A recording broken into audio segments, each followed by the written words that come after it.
देश की अर्थव्यवस्था पर माननीय वित्त मंत्री ने जो श्वेत पत्र लाया है और सदन में जो पेश किया है, जिस पर चर्चा आज हो रही है, मैं उसका स्वागत करता हूं।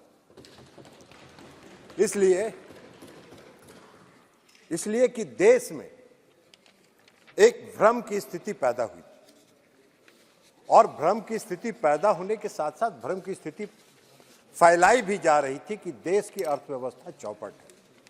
और उस परिस्थिति में जब माननीय वित्त मंत्री जी ने अर्थव्यवस्था पर श्वेत पत्र लाया, तो आज उस पूरे भ्रम की स्थिति का पटाक्षेप हो गया और वो आज साफ हो गया। महोदय, श्वेत पत्र में आंकड़ों का पूरा विवरण है। सभी तथ्यों के आधार पर, आंकड़ों के आधार पर श्वेत पत्र जारी किया गया। मैं समझता था कि सदन में जब चर्चा होगी तो उस श्वेत पत्र में जो आंकड़े हैं, वो आंकड़े कहां गलत हैं, इसका कोई विवरण प्रस्तुत किया जाता, उसका खंडन किया जाता।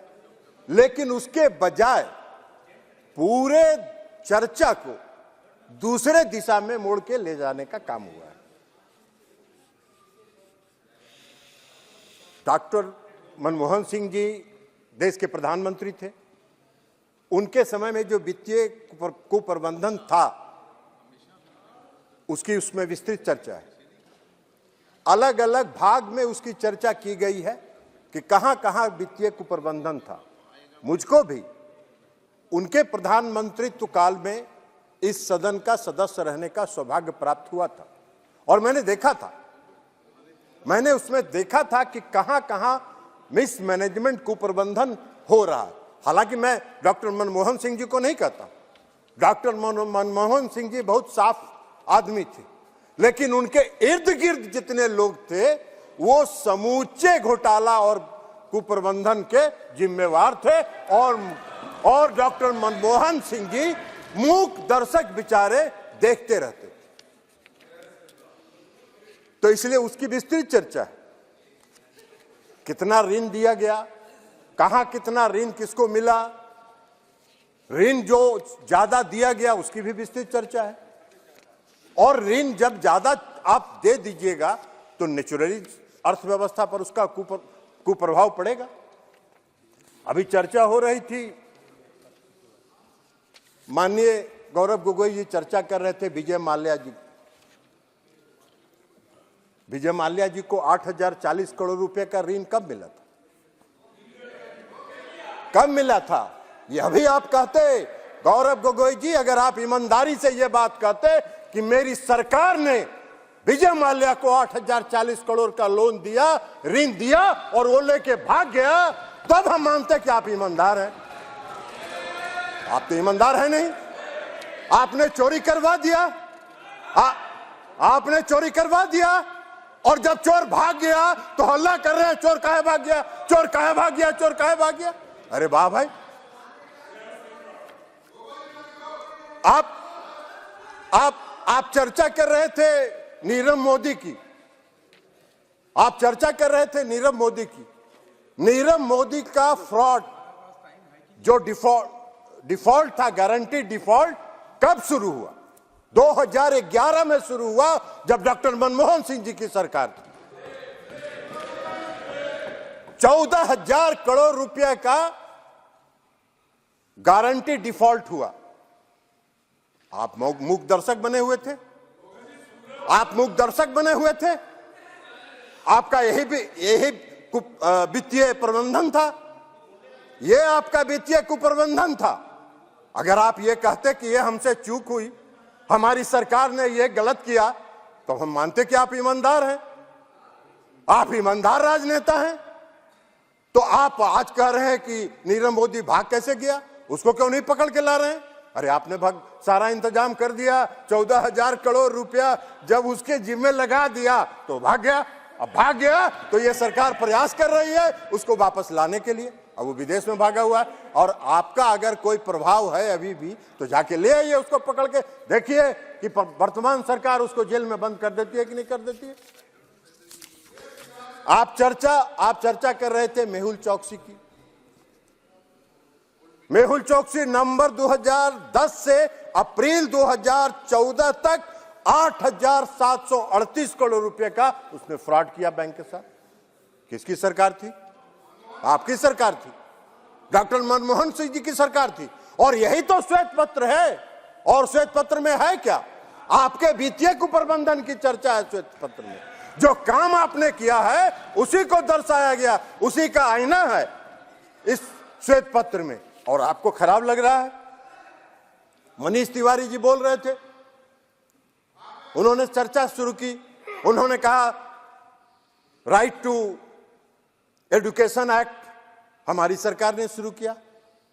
अरे इस देश में सर्व शिक्षा अभियान किसने शुरू किया था?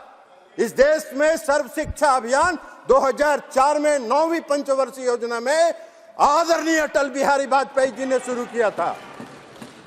और उस समय राज्य और केंद्र की हिस्सेदारी 85% केंद्र की थी और 15% राज्य की हिस्सेदारी थी। आप वह 10वीं पंचवर्षीय योजना में भी लागू रहा, 11वीं पंचवर्षीय योजना में भी लागू रहा। लेकिन 2010 में उसको आपने खत्म कर दिया और उसको समाप्त कर दिया। और यही नहीं किया आपने। 2004 के बाद जब अटल जी ने शुरू किया था तो केंद्र की हिस्सेदारी थी, और जब आपने उसको खत्म किया तो सारा उसका लायबिलिटी राज्यों के माथे पर थोप दिया, और जितनी बहाली आपने की थी सब स्टेट्स के माथे पर थोप देने का काम किया। और 2010 में आप एक नया कानून लेके आ गए, राइट टू एजुकेशन। वाह भाई, यही आपका प्रबंधन था, यही आपके जनहित के काम थे, यही आप जनहित के काम कर रहे थे। यह कौन सा तर्क हुआ? तो कुतर्क आप अगर देते रहेंगे तो उसका तो कोई जवाब नहीं। मनरेगा की चर्चा कर रहे थे। आपने जब मनरेगा शुरू किया था उस समय 145 रुपए था मैंडेज, उसका जो मजदूरी था। आज 204 रुपया है इस सरकार में मजदूरी मनरेगा के मजदूरों का। आप उसकी चर्चा तो नहीं कर रहे थे। आप कहते कि भाई इस सरकार ने, वर्तमान मोदी जी की सरकार ने 204 रुपया मनरेगा के मजदूरों का बढ़ा दिया। आज बिहार में 209 रुपया। तो इसलिए आप इस सब चर्चा करते रहे, लेकिन आप चर्चा क्या करते रहते हैं? ये तथ्यों के आधार पर आपने कोई श्वेत पत्र का खंडन नहीं किया। आप चर्चा कर रहे हैं घोटालों की, भ्रष्टाचार की। मैं भी सदन का सदस्य रहा, 15वीं लोकसभा में भी, 14वीं लोकसभा में भी और 15वीं लोकसभा में, जब आपकी सरकार थी 2010 से 2014 तक, 4 से 14 तक, 2004 से 2014 तक कोई ऐसा सत्र सभापति महोदय जब नहीं होता था, कोई ऐसा सत्र नहीं होता था जब एक नया घोटाले की चर्चा उस सदन में और उस सत्र में नहीं होती थी। कोई भी सदन। कोयला घोटाला हुआ, स्पेक्ट्रम घोटाला हुआ, हम किसी का नाम नहीं ले रहे। कोयला घोटाले में कौन कौन लोग थे सबका पर्दाफाश हो गया। स्पेक्ट्रम घोटाले में कैसे हुआ यह भी पर्दाफाश हो गया, सब जान गए। रक्षा घोटाला में कहां विमान की खरीद में, रक्षा के सामानों की खरीद में कहां सौदेबाजी हो रही थी, कमीशनबाजी हो रही थी, यह सब घोटाला की चर्चा हुई, उस सदन में चर्चा हुई।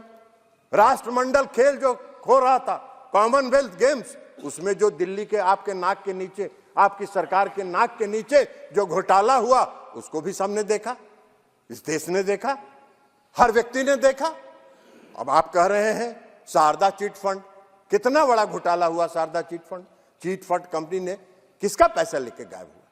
कौन थे वो लोग जिनका पैसा लेके गायब हुआ शारदा चिट फंड के मार? मध्यम वर्ग के लोग, मजदूर वर्ग के लोग, उनका पैसा लेके गायब हुआ। और किसके राज में घोटाला हुआ शारदा चिट फंड?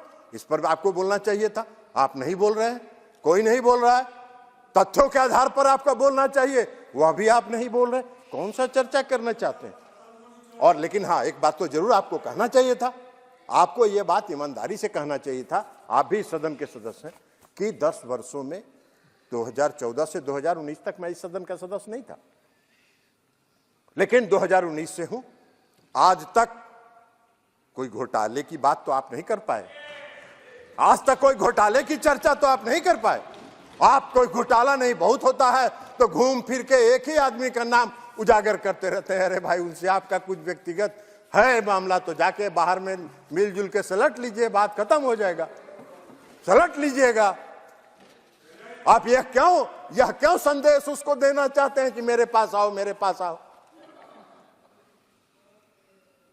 तो इसलिए यह बात तो नहीं हुआ, आज तक कोई घोटाले की चर्चा नहीं हुई। आप स्याह पत्र लेके आए, हमने अखबारों में देखा। आज आप भी अभी भाषण दे रहे थे, सभी भाषण दे रहे थे, स्याह पत्र की आप चर्चा कर रहे थे। अगर श्वेत पत्र में आंकड़े गलत हैं, जो मैंने पहले भी कहा, तो उन आंकड़ों का खंडन करना चाहिए था। उन आंकड़ों को, चूंकि उसमें तो तुलनात्मक है, 2004 से 2014, 2014 से 2024 दोनों तुलना टेबल बना के दिया हुआ है। तो टेबल को आप कॉन्ट्राडिक्ट करते, एक एक आंकड़े को आप कॉन्ट्राडिक्ट कर सकते थे, जो आप नहीं कर पा रहे हैं। लेकिन आप कर क्या रहे हैं? फिर वहीं घूम फिर के आ जा रहे हैं। कोई घूम फिर के आ जा रहे हैं सीबीआई और ईडी पर। अरे भाई, सीबीआई ईडी पर बाहर जितना बोलता है बोलिए, लेकिन आप एक बात बताइए, मैं भी 2 साल 1.5 साल तक एनडीए से अलग रहा, और एनडीए से जब मैं अलग रहा तो कहां कोई मेरे यहां सीबीआई ईडी पहुंची? मेरे यहां तो कोई सीबीआई ईडी नहीं पहुंची। नीतीश कुमार जी के यहां तो कोई सीबीआई ईडी नहीं पहुंची। नीतीश कुमार जी भी विपक्ष के सूत्रधार थे जब हम अलग थे एनडीए से, तो नीतीश जी के यहां तो कोई नहीं पहुंची, हम लोग के यहां किसी के यहां नहीं पहुंची। लेकिन रोपे पेड़ बबूल का तो आम कहां से होए? अगर करिएगा भ्रष्टाचार तो फल तो मिलेगा ही उसका, कांटा तो गड़ेगा ही, मीठा आम कहां से मिलेगा? तो ये तथ्य है। तो इस तथ्यों के बजाय आप कह रहे हैं कि ये जो श्वेत पत्र आया है, ये श्वेत पत्र हमारी पूर्ववर्ती सरकार के इमेज को टार्निश करने के लिए लाया जा रहा है। काहे का किसी का इमेज टार्निश करके? जो तथ्य है, जो सही है, जो आंकड़े हैं, वो सदन के सामने और इस देश के सामने रखा गया है। तो इमेज इसमें कहां टार्निश हो रहा है? हाँ, अगर आपने कुकर्म किया है तो स्वाभाविक तौर पर आपको इमेज टार्निश होने का आपको लगेगा भ्रम, आप उसके भ्रम के शिकार हैं। लेकिन अगर आप भ्रम हैं तो उसका क्या किया जाएगा? तो इसलिए अध्यक्ष महोदय, जब भ्रष्टाचार करिएगा तो उसका भुगतना तो उसके लिए आपको पड़ेगा, और वो अगर भुगत रहे हैं तो उसके लिए श्वेत पत्र पर बोलने के बजाय आप राजनीतिक विलाप नहीं करिए, और उन तथ्यों के आधार पर अगर कोई आंकड़े हैं तो उन आंकड़ों को रखिए। और यही बात हम कहते हुए फिर से माननीय वित्त मंत्री जी को बधाई देते हुए श्वेत पत्र लाने के लिए और देश की अर्थव्यवस्था के संदर्भ में पूरे देश को अर्थव्यवस्था से अवगत कराने के लिए मैं उनको बधाई देता हूं, और बधाई के साथ मैं अपनी बात समाप्त करता हूं। बहुत बहुत धन्यवाद। बहुत बहुत धन्यवाद श्री रविशंकर प्रसाद जी। माननीय उपसभापति जी, मैं यहाँ पर श्रद्धामना वित्त मंत्री जी ने